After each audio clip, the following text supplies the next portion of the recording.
Hey,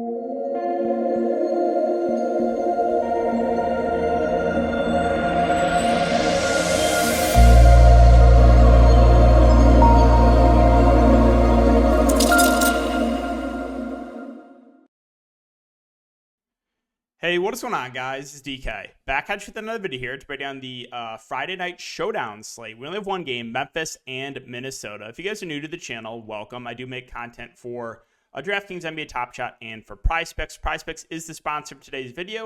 You can use my discount, or you can use my code DKDFS for a 100% match up to $100. If you checked out my PrizePicks video today, went 2 for 2. Didn't have to deal with any foul trouble or any of that, so that was nice. So. Siakam over 5.5 assists hit, and then Dorian Finney-Smith rebounds hit in the first half over. So that was nice. Again, if you guys do play PrizePicks, just make sure to check out those videos as well. Premium content, I offer that on patreon.com, covering NBA, USFL, and esports. Okay, so let's get into the video. Let's first go over my lineup here from tonight. So tonight, it was just like I finished like 50th percentile, just a very forgettable night for myself. It was a pretty low scoring night, a lot of chalk plays busted. I avoided some of them, right? Chalk OG was a huge bust. I avoided chalk JV who got in foul trouble. I avoided chalk Precious, who I spent a ton of time talking about. I actually originally had Precious in my lineup, but I thought about it more. I was like, you know what? I think he's going to be over-owned, and that we knew that the Toronto, big rotation kind of was unpredictable. At times they've closed games with Thad, at times they closed game with Birch, and that's why I talked about a guy like Boucher at low ownership is a nice pivot. Now I was one game early on Boucher because I played him the previous slate. I played Boucher at like 5% ownership. Achua goes for like Chalk Achua goes for 30, and Boucher goes for like 15. So it tilts me.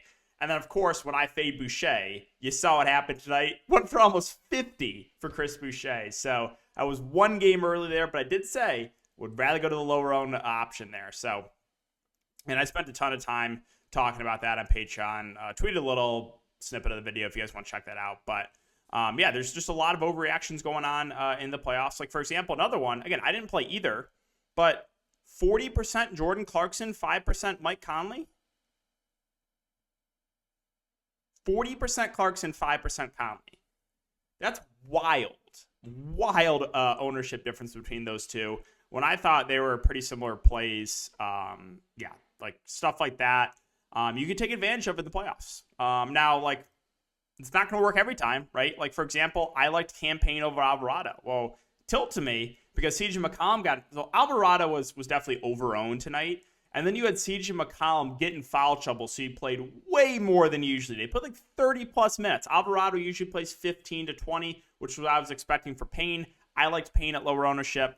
Unfortunately, Payne didn't do much, and then Alvarado got very much extended. So it's not going to work every time when you go to the lower owned guy. But, so my lineup, again, Payne, Trent, who I knew there is still down. I mean, Toronto getting blown out at home, I did not expect. Losing by like 40 points to Philadelphia. The winning lineup tonight had the entire 76ers starting five. That is crazy. Barnes was solid. Siakam was solid. Danny Green was solid. Luka was just okay. Bogdanovic just okay. Whiteside barely played. It was a little bit annoying, right? McGee, I did not think Biyombo was going to play. He did. So McGee only played like a few minutes. Whiteside played like 6 minutes or something. They went to Pascal. So, yeah, right. Just a forgettable night for myself. The winning lineup in the Hall of Famer was Maxey, Bullock, Barnes, Siakam, Embiid, Alvarado, Nance, and Bogdanovic. A pretty low-scoring night, right? This was a actually decent score, but other than that, 222, like low-scoring slate overall. All right, so let's talk about the showdown slate, and we'll start off on the Memphis side. So Memphis ran a relatively tight rotation last game. They technically played 10 guys. But you only saw 4 minutes for Zaire Williams and 3 minutes for Conchar. And Zaire Williams is doubtful. Doesn't really matter. He's not would probably only play a couple minutes anyway. So they ran a very tight rotation. Adams is already confirmed out for Memphis, and Melton did not play that last game. So we'll start off with John Morant at the top at 11-8. I think, probably your safest spend up. played 45 minutes last game. He's going to play a majority of the game if he's not in foul trouble. He only played 34 minutes here because he got in foul trouble. So I like Ja quite a bit. I think he's very, very safe. I don't think we got to spend a ton of time on Ja. The mid-range this is where there's going to be pain for me. You already know where I'm going to go with. Well, let's first start with Desmond Bane at 8'6". So also played 45 minutes. Desmond Bane's going to play huge minutes. He's been their second best player in this series. He's gone for 40 plus now in the last 3 games. So I think Bane's a pretty good option. The only downside I'll say with Bane is he's relatively scoring dependent playing alongside Ja. So he had 3 blocks and 2 steals last game. That's probably not going to happen. So, if he somewhat struggles with the shot like he did the first couple of games, he does have going for 25 fans once. So he can hurt you, right? It's not like John Morant where he's going to do everything for the team. Bane a little bit more reliant on scoring. Now the bigs, this is what I'm talking about. This is where I'm ready for pain. I don't understand how you can be in massive foul trouble every single game. How is that the fouls that this guy commits? I don't know if I can watch this game because I already know I'm going to play Jaren Jackson Jr. again. I have to. I'm a sick man. I have to play him. So I just don't think I can watch because watching him pick up some of these fouls is just the most frustrating thing ever. So you know what I'm going to say about Jaren Jackson Jr. It would be an absolute miracle if he could stay out of foul trouble. Seriously. It's like 95% chance he gets in foul trouble and lets you down.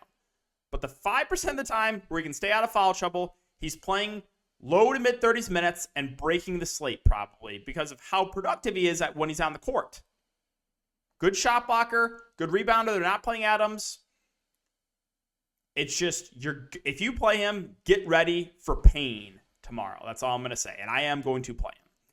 Now, Brandon Clark, the much safer play. Much safer, going to get way more ownership. If you're a smart man, you probably play Clark.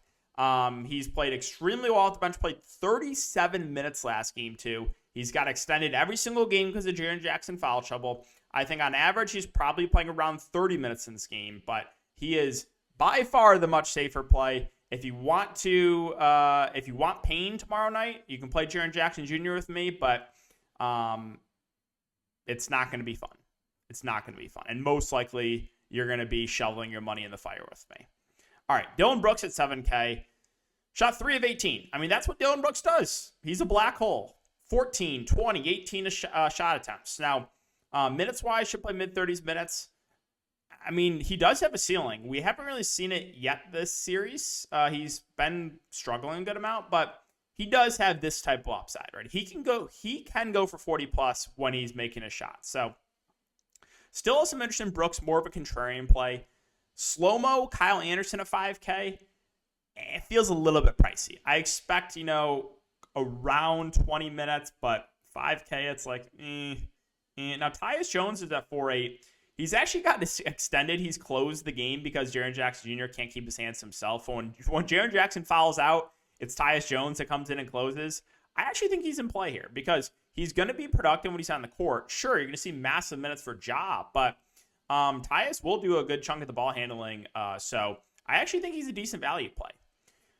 Okay, below that, again, no Adams, but he wasn't really playing in the series. Xavier Tillman's at 3.2. Expect him to start and play 15 to 20 minutes. Now, he's been really bad offensively last 3 games, so he'll be low-owned, but I still think it's playable. I just don't love it. Again, Melton did not play last game. Maybe if Zaire Williams gets rolled out, he gets like 5 minutes, but I won't be going there. Again, Zaire Williams, even if he plays, I don't want to go there. You saw a little bit of run for Conchar, 3 minutes to be exact, but I don't expect him to play maybe a couple minutes. But yeah, that's it. That's it for Memphis. Now, Minnesota, this is where it gets tricky because I don't know what's going to happen in this rotation. To start the series, they ran a very deep rotation. Then it was like one game, they ran an 8-man rotation. And then they played, I think, 10 guys again last game. So, I don't know what's going to happen here. There's a couple of fringe guys I'll mention at the end who could be in the rotation, could be out. Yeah, but they played 10 guys last game. So I'll start with Karl Anthony Towns, who's also been in foul trouble. It feels like can we just stop at the fouls in this game? Because I always have, in the main slates, I always had so much exposure to this game, and it's just so many fouls called. So if Karl Anthony Towns stays out of foul trouble, he's playing over 40 minutes in a do-or-die game. He is, in my opinion, the safest play, the guy with the highest floor, but if he gets in foul trouble, obviously it can hurt you. I think as long as he stays out of foul trouble, Cat is your safest of the big three. Now with Ant-Man and D'Lo, these are guys that I've rarely gotten right in the regular season. Ant-Man got in some foul trouble. I think Ant plays around 40 minutes. I think we get 35 to 40 from D'Lo. Both these guys have a ceiling. It's going to be interesting to see what the ownership is, right? Because Bane has outperformed Ant-Man and D'Lo. But if Bane's going to get more ownership than Anthony Edwards and D'Lo, I would probably rather go to these guys for less ownership. So clearly, again, Edwards and D'Lo both have a pretty high ceiling. Definitely have interest in both. Patrick Beverley is at 6.8. Kind of just indifferent about it. He got in massive foul trouble last game, fouled out in 28 minutes. I think he plays as many minutes as he can handle, probably 35 plus, if he stays out of foul trouble. So I think he's a pretty safe play if he can stay out of foul trouble. The tricky part really is below Beverley, right? And that's, the secondary option and bench guys. So are they going to run an 8-man rotation? Are they going to play 10 guys? I don't know. So we'll start with Jared Vanderbilt. His minutes have literally been all over the place. 19, then 9, then 32, then 35, then 22. So with Vanderbilt, he's a good rebounder. Not a bad point per minute guy. But minutes, I have no idea. He could play 12 minutes tomorrow. He could play 30. Wouldn't be surprised about either. So he's one that I have no idea what to do with right now. It's going to be interesting to see what the ownership comes in on him. I would guess he's going to be pretty popular. Malik Beasley, 4K. The minutes have been trending down on him. However, he is a guy that, if he gets hot, can have a good game in limited minutes. So I think he's playable, but definitely riskier, in my opinion, than Vanderbilt. McDaniels at 2.8 has also been in foul trouble a lot. Did only play 18 minutes last game. However, if they somewhat limit the minutes of Vanderbilt, you could see more run from McDaniels, but they also dusted off Taurean Prince last game too. So that's what I'm saying. I just have no idea what to do with these Minnesota value plays. McDaniels, I think on average plays around 20 minutes, which definitely makes him in play. I think he'll be a lot lower owned than Vanderbilt. And then there's a couple really cheap guys that are viable down here. So Jordan McLaughlin has played 17, 14, and 17 minutes over the last 3 games. Now, you did have Beverly foul out, so McLaughlin got extended. But McLaughlin's been relatively productive when he's on the court. He's only 2K. I'm pretty sure he'll be in the rotation. But I think you do have to factor in that there is a chance he doesn't play. So if you play him, you got to realize there's a chance he gets a DNP. But I think he's at least in the rotation. I think on average he's playing 10 to 12 minutes, possibly more if someone gets into some foul trouble. Naz Reid's at 1.6K. He'll play the backup 5. So I think Cat plays 40-plus minutes if he stays out of foul trouble. However, if Cat gets in foul trouble, you could see Naz Reid play more. So Naz Reid is a guy that's actually a pretty good point-per-minute guy. So I don't mind him on this slate. But you kind of need the Cat foul trouble because he's not going to play alongside Cat. And I think on average, Cat's probably playing 42 minutes in this game, and Naz Reid's getting 6. So you'd probably need some Karl Anthony Towns foul trouble. But if he does get in foul trouble, Naz Reid could have a really good game at that price point. And as I mentioned, Taurean Prince kind of been in and out of the rotation, but he is only 1.4, and he played 19 minutes last game. So I also think he's playable. Minnesota is definitely the tougher team to break down in this showdown slate because I'm not sure if they run that 10-man rotation again. So, guys that could be fringe in out of the rotation, I think McLaughlin and Prince. Those are 2 that could potentially be cut from the rotation.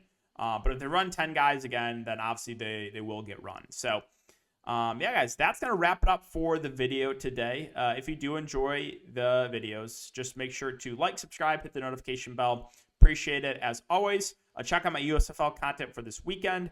Good luck, guys, and I will see everyone in the next video.